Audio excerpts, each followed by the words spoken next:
Hi viewers, నమస్కారం. నేను మీ సిరి. Welcome back to నిన్ను కోరి.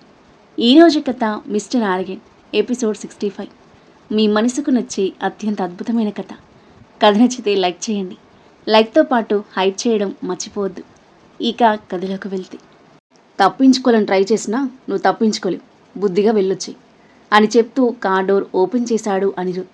కార్ దిగిన వేద తప్పించుకుని వే కోసం చుట్టూ చూస్తూ వాష్రూమ్ దగ్గరికి వెళ్ళింది.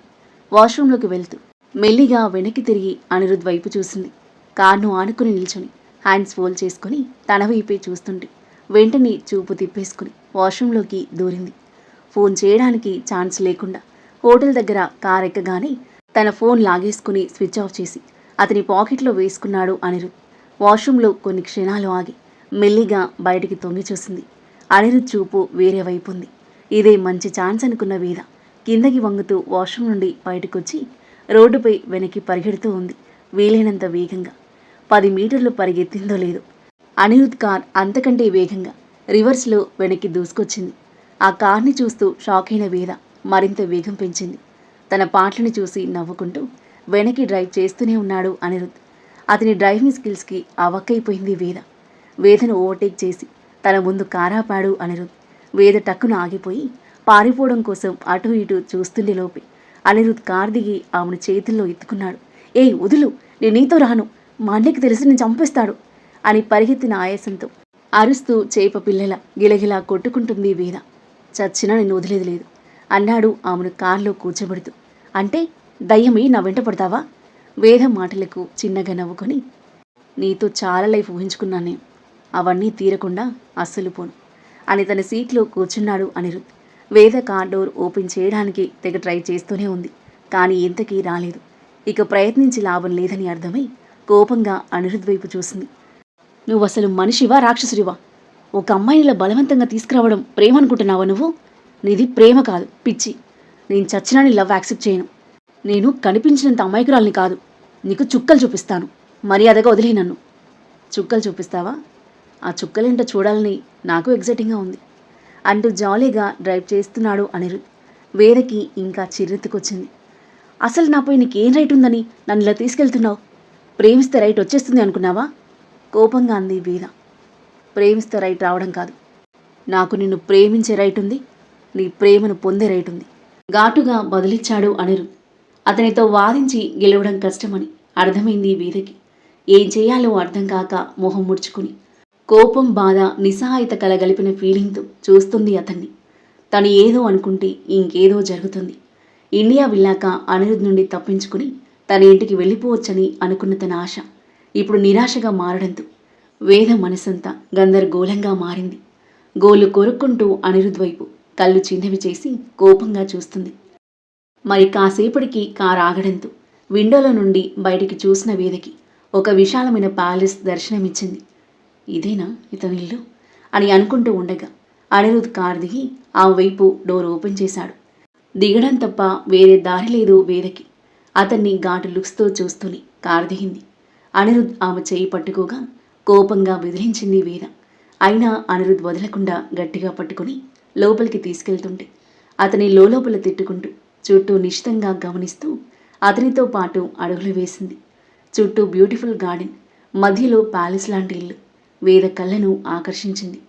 గుమ్మం దగ్గరికి చేరుకునేసరికి చీరలో పద్ధతిగా ఉన్న 2 మధ్యవయసు స్త్రీలు చేతిలో పూలబుట్ట పట్టుకొని వారిద్దరిపై పూలవర్షం కురిపిస్తున్నారు. ఒక యువరాణిలా తనకి స్వాగతం పలుకుతుంటే వింతగా చూస్తూ లోపలికి కదిలింది వేద. ఇంట్లోకి అడుగు పెట్టబోతుంటే మరో మధ్యవయసు ఆవిడ హారతి పళ్ళెంతో ఎదురైంది. వేదన చూడగానే ఆమె మొహం ఒక్కసారిగా వెలిగిపోయింది. సంతోషంగా నవ్వుతూ చూస్తూ వేదకి హారతి ఇస్తుంటే విస్మయంగా చూస్తుంది వేద. ఆవిడని చూడగానే అనిరుద్ మధురని అర్థమైంది వేదకి. పోలికలు స్పష్టంగా కనిపిస్తున్నాయి. హారతి ఇచ్చి బొట్టు పెట్టి రామ్మ లోపలికి అంది. వేద అనిరుద్ నుండి చెయ్యి లాక్కోవడానికి ప్రయత్నిస్తున్నా అతను వదలకుండా ఆమెతో పాటు లోపలికి అడుగుపెట్టాడు. అనిరుద్ తల్లి భవాని వేదను ఆప్యాయంగా హత్తుకుని వదిలి, నీకోసం ఎంతో కాలంగా ఎదురుచూస్తున్నాను, ఆ శుభగడియ ఇప్పుడొచ్చింది అంది నీళ్లు నిండిన కళ్ళతో. మీరు నా కోసం ఎంతో కాలంగా ఎదురుచూస్తున్నారా? కానీ నేను మీకెలా తెలుసు? మీ అబ్బాయి కూడా ఏం చెప్పట్లేదు నాకు. బలవంతంగా ఇక్కడికి తీసుకొచ్చాడు. అనిరుద్ని గుర్రుగా చూస్తూ చెప్పింది వేద. ఆవిడ అయోమయంగా అనిరుద్ వైపు చూసింది. అవునమ్మా, తనకి చెప్పే ఛాన్స్ రాలేదు. ఇంటికొచ్చాక చెప్పాలి అనుకున్నాను అన్నాడు. భవాని చిన్నగా నిట్టూరుస్తూ వేద వైపు తిరిగి, నీకు అన్ని విషయాలు తర్వాత నిదానంగా చెప్తాను. నువ్వు ముందు భోజనం చేసి విశ్రాంతి తీసుకోవాలి. రోజంతా ప్రయాణం చేసి అలసిపోయినట్లు కనిపిస్తున్నావు అంది వేద తలపై చేయి వేసి. ఆవిడ గొంతులో ధ్వనిస్తున్న ఆప్యాయతకి మారు మాట్లాడలేకపోయింది వేద. సర్వెంట్ ఆమె లగేజ్ తీసుకుని లోపలికొచ్చాడు. అనిరుద్ తన మనిషితో చెప్పి హోటల్ నుండి లగేజ్ తెప్పించాడు. శాంత, ఆ అమ్మాయిని తన రూమ్కి తీసుకెళ్ళు అని సర్వెంట్కి చెప్పడంతో, రండమ్మగారు అని వేద లగేజ్ తీసుకుని శాంత ముందుకు కదలగా తనని ఫాలో అయిన వేద మైండ్లు ఎన్నో ఆలోచనలు. ఎవరు వీళ్ళు? నేను ఎలా తెలుసు? అతనేమో లవ్ అంటున్నాడు, నాపై రైట్ ఉంది అంటున్నాడు. ఈవిడేమో ఎంతో ప్రేమగా ట్రీట్ చేస్తుంది. అంతా కన్ఫ్యూజింగ్గా ఉంది. నిజమేంటో త్వరగా తెలుసుకోవాలి అని ఆలోచిస్తూ రూమ్ రావడంతో లోపలికి వెళ్ళి బ్యాగ్లో డ్రెస్ తీసుకుని ఫ్రెష్ అప్ అవ్వడానికి వాష్రూమ్కి వెళ్ళింది. తను ఫ్రెష్ అయ్యి వచ్చేలోపు అనిరుద్ రెడీ అయిపోయి డైనింగ్ టేబుల్ దగ్గరికి వచ్చేశాడు. రమ్మ, ఈరోజు నీకోసం నేనే స్వయంగా వంట చేశాను అని భవాని అంటుంటే మొహమాటంగా నవ్వుతూ అనిరుద్ ఎదురుగా కూర్చుంది వేద. వాళ్ళిద్దరికీ వడ్డించేసి పక్కన కూర్చుంది భవాని. ఆకలిగా ఉండడం, వంటలు టేస్టీగా ఉండడంతో ఫాస్ట్గా తినేసింది వేద. తనని మురిపంగా చూస్తూ ఉంది భవాని. తల్లి కళ్ళలో సంతోషం చూసి అనిరుద్ మనసు హ్యాపీగా ఫీల్ అయింది. భోజనం ముగిశాక రెస్ట్ తీసుకోవడానికి రూమ్లోకి వెళ్ళింది వేద. ఆంటీ చూడ్డానికి మంచివారిలానే ఉన్నారు. ఏదో ఒకటి చేసి త్వరగా ఇక్కడి నుండి బయటపడాలి అని ఆలోచిస్తూ బెడ్పై వాలిపోయింది. అప్పటికే మధ్యాహ్నమైంది. రోజంతా జర్నీతో తన దేహం, ఆలోచనలు, భయాందోళనలతో తన మైండ్ అప్పటికే చాలా అలసిపోవడంతో నిద్రావహించేసింది వేదని. అప్పుడు పడుకున్న తనకి రాత్రి 8 అవుతుండగా మెలకువ వచ్చింది. టైం చూసి షాక్ అవుతూ దిగ్గున లేచి కూర్చుంది. ఇలా పడుకున్నానేంటి అని తల కొట్టుకుని ఫ్రెష్ అయ్యి రూమ్లో నుండి బయటికి వెళ్ళింది. అనిరుద్ ఫోన్లో మాట్లాడుతూ గార్డెన్లో తిరుగుతూ ఉంటే భవాని చేసిన వంటలు సర్వెంట్స్తో కలిసి డైనింగ్ టేబుల్పై సర్దుతూ ఉంది.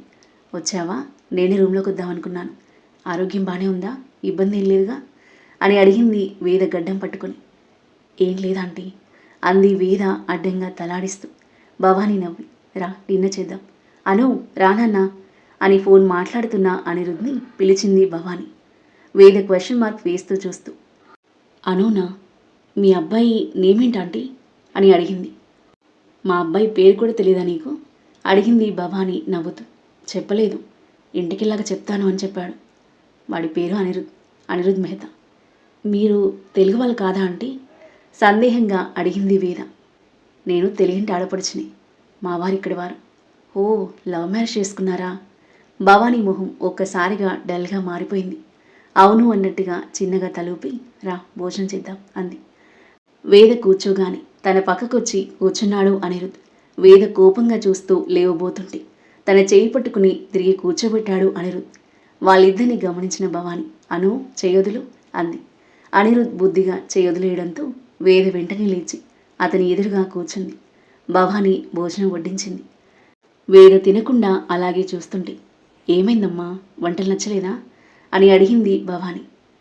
ఎవరో తెలియని వాళ్ళ ఇంట్లో తినడం నచ్చలేదంటే, మీకు నేను ఎలా తెలుసో చెప్పే వరకు నేను తినను అని హ్యాండ్స్ ఫోల్డ్ చేసుకుని కూర్చుంది వేద. భవాని చిన్నగా నవ్వి తన పక్కన కూర్చుంది. సరే చెప్తాను, నేను నీకు మేనత్తను, వీడు నీకు బావ అంది అనిరుద్ వైపు చూపిస్తూ. ఒక్కసారిగా షాక్ అయిపోయింది వేద. డాడీకి ఒక చెల్లి ఉండదని తెలుసు, కానీ ఆమె చనిపోయిందని చెప్పాడు డాడీ. వేద మాటలకు భవాని కళ్ళు చెమర్చాయి. అసలేమైందంటీ ఎన్నో సందేహాలతో అయోమయంగా అడిగింది వేద. అదంతా చాలా పెద్ద కథమ్మా, రేపొద్దున మొత్తం చెప్తాను. ఇది నీకు తెలియని వాళ్ళిల్లు కాదు, నీ మేనత్తిల్లు. నువ్వు ఒప్పుకుంటే నీ అత్తిల్లు అంది. వేదకి ఇలా రియాక్ట్ అవ్వాలో అర్థం కాలేదు.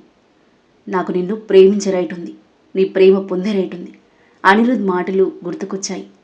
అతనలా ఎందుకన్నాడు ఇప్పుడు అర్థమైంది తనకి. తల తిప్పి అనిరుద్ వైపు చూసింది. తనని ప్రేమ నిండిన కళ్ళతో చూస్తున్నాడు. తడబడి చూపు తిప్పేసుకుంది వేద. తినమ్మా, చల్లారిపోతుంది భవాని కన్నీళ్లు తుడుచుకుంటూ అనేసరికి ఇంకేమనలేక మౌనంగా తినేసి తన రూమ్లోకి వెళ్ళింది. మార్నింగ్ ఎప్పుడెప్పుడు అవుతుందా, తన ప్రశ్నలకు సమాధానం ఎప్పుడెప్పుడు దొరుకుతుందా అని ఎదురు చూస్తూ నిద్రలోకి జారుకుంది. రాత్రి వరకు రుద్ర మహిళతో సమయం గడిపి డిన్నర్ చేసిన తర్వాత రిషి ప్రీతి తమ ఇంటికి బయలుదేరితే మహి తీసుకుని తమ రూమ్లోకి వచ్చిన రుద్ర ఏసీపీ నుండి ఫోన్ రావడంతో మాట్లాడుతూ బాల్కనీలోకి వెళ్ళగా బెడ్పై వాలిపోయింది మహి. కాసేపు ఫోన్ మాట్లాడి రుద్ర రూమ్లోకి వచ్చేసరికి మహి నిద్రపోతుంది. డ్రెస్ చేంజ్ చేసుకుని ఆమె పక్కన చేరాడు. తనకి బ్యాక్ ఫేస్ చేసి పడుకున్న ఆమెను వెనుక నుండి హక్ చేసుకుని పడుకున్నాడు రుద్ర. అతని వెచ్చని ఊపిరి మెడకు తగిలి అప్పుడే నిద్రలోకి జారుకుంటున్న మహికి మేల్కు వచ్చి అతని వైపుకి తిరిగింది. ఇంకా నిద్రపోలేదా అంటూ ఆమె చెక్కిలిపై చేయి వేసి సుతారంగా నిమురుతూ ఉన్నాడు రుద్ర. ఏమైనా ఇన్ఫర్మేషన్ దొరికిందా అడిగింది మహి. లేదు, ఒక చిన్న క్లూ దొరికితే దాన్ని డీకోడ్ చేయడానికి ట్రై చేస్తున్నాం, కానీ నువ్వు అవన్నీ ఆలోచించకు, నీ చిన్న బుర్ర ఇవన్నీ తట్టుకోలేదు అంటూ ఆమె తలను అతని తలతో చిన్నగా డీకొట్టాడు రుద్ర. నేను వాటన్నిటి గురించి కాదు ఆలోచించేది, ఈ బుర్ర గురించి అంది రుద్ర తలపై చేయి వేసి. ఈ బుర్ర చాలా స్ట్రాంగ్, యూ డోంట్ వరీ అంటూ ఆమె నడుం చుట్టూ చేయి వేసి దగ్గరకు తీసుకొని ఆమె నుదుటిన పెదవులు ఆనించాడు. అతని స్పర్శని అనుభూతి చెందుతూ కళ్ళు మూసుకొని అతని హత్తుకుంది మహి. రుద్ర మహి తల నిమురుతూ సీలింగ్ వైపు చూస్తున్నాడు. వేదకి 3 డేస్లో రావడానికి ట్రై చేస్తానని చెప్పాను, కానీ ఈ సిచ్యువేషన్స్ వల్ల వెళ్ళలేకపోయాను. తను మళ్ళీ కాల్ కూడా చేయలేదు. కోపం వచ్చిందేమో. రాధా మరి తనకి ఇక్కడ జరుగుతుంది ఏమీ తెలియదు కదా, కానీ ఇవన్నీ తెలిస్తే ఇంకా బాధపడుతుంది. అక్కడ నుండి వచ్చేస్తానని ఇంకా మొండికేస్తుంది. అందుకే మన మ్యారేజ్ విషయం తప్ప తనకి ఏమీ తెలియదు. ఫ్యూ డేస్ అయ్యాక వస్తానని చెప్పాలి అని అనుకుంటూ ఫోన్ చేతిలోకి తీసుకున్నాడు రుద్ర. ఫ్యూ డేస్ ఎందుకు రుద్ర, వెంటనే వెళ్ళిరా, నేను ఇప్పుడు బాగానే ఉన్నాను. సరస్వతి అంటుంది కదా, నో ప్రాబ్లం. వేదక్కడ ఒంటరిగా ఉంది, మీ అందరినీ మిస్ అవుతుంటుంది. నువ్వు వెళ్తే తను బెటర్గా ఫీల్ అవుతుంది. మహి మాటలకు సాలోచనగా తలాడిస్తూ నువ్వు పడుకో అంటూ మహిని వదిలి వేద నెంబర్కి కాల్ చేస్తూ బాల్కనీలోకి వెళ్ళాడు. స్విచ్ ఆఫ్ వస్తుంది, ఇంకా నిద్రలేవలేదేమో అని అనుకుని రూమ్లోకి వెళ్ళబోతూ ఆగి వేద బాడీ గార్డ్స్కి కాల్ చేశాడు. అతనిది స్విచ్ ఆఫ్. రుద్ర కనుబొమ్మలు ముడిపడ్డాయి. మరో బాడీగార్డ్కి ఫోన్ చేసినా అదే రెస్పాన్స్ రావడంతో రుద్రలో టెన్షన్ మొదలైంది. మిగిలిన ఇద్దరికీ చేసిన same response. Something is wrong అని గ్రహించిన రుద్రగుండె తీవ్రమైన భయాందోళనలతో వేగంగా కొట్టుకుంటుంది. క్షణం కూడా ఆలస్యం చేయకుండా వెంటనే యుఎస్ పోలీస్ డిపార్ట్మెంట్కి కాంటాక్ట్ అయ్యి సిచ్యువేషన్ ఎక్స్ప్లెయిన్ చేసి లొకేషన్కి వెళ్ళమని చెప్పాడు. Sure sir, we will update in 10 minutes అంటూ అతను ఫోన్ పెట్టేగా రుద్ర అతని కాల్ కోసం వెయిట్ చేస్తూ టెన్షన్గా అటు ఇటు తిరుగుతూ ఉన్నాడు. 10 నిమిషాల తర్వాత యుఎస్ పోలీస్ నుండి ఫోన్ వచ్చింది. టక్కున లిఫ్ట్ చేసి tell me, how is my sister, is everything okay అని అడిగాడు రుద్ర. నో సార్, మీ సిస్టర్ మిస్ అయింది. ఎవరో తనని కిడ్నాప్ చేశారు.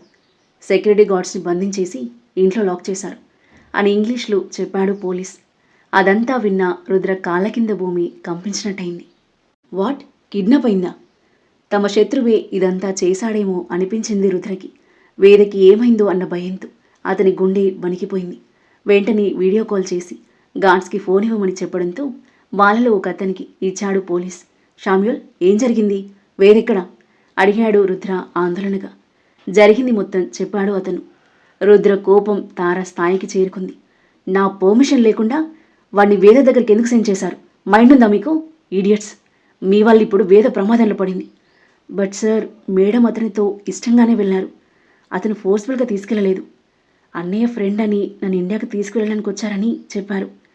మీ పర్మిషన్ లేకుండా పంపించమని మీకు కాల్ చేస్తుంటేనే ఫోన్స్ వర్క్ అవ్వకుండా చేసి మాకు మత్తిచ్చి ఇక్కడ బంధించారు సార్.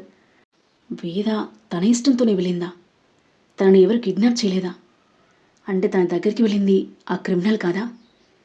ఇండియాకి రావాలని ఎవరితోనైనా ప్లాన్ చేయించిందా? ఏమీ అర్థం కాక పిచ్చెక్కిపోయింది రుద్రకి.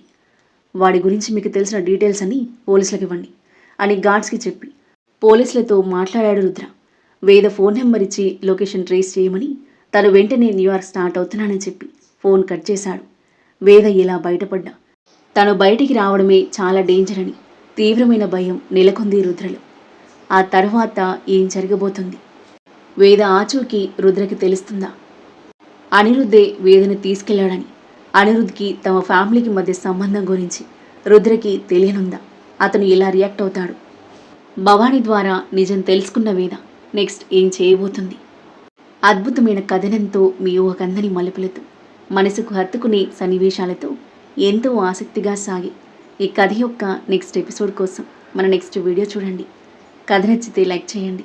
ఈ కథ మీకు ఎలా అనిపించిందో మీ అభిప్రాయాన్ని తప్పకుండా కామెంట్ చేయండి. ఇంకా ఇలాంటి ఇంట్రెస్టింగ్ స్టోరీస్ కోసం మన ఛానల్ని సబ్స్క్రైబ్ చేయండి. Thank you for listening.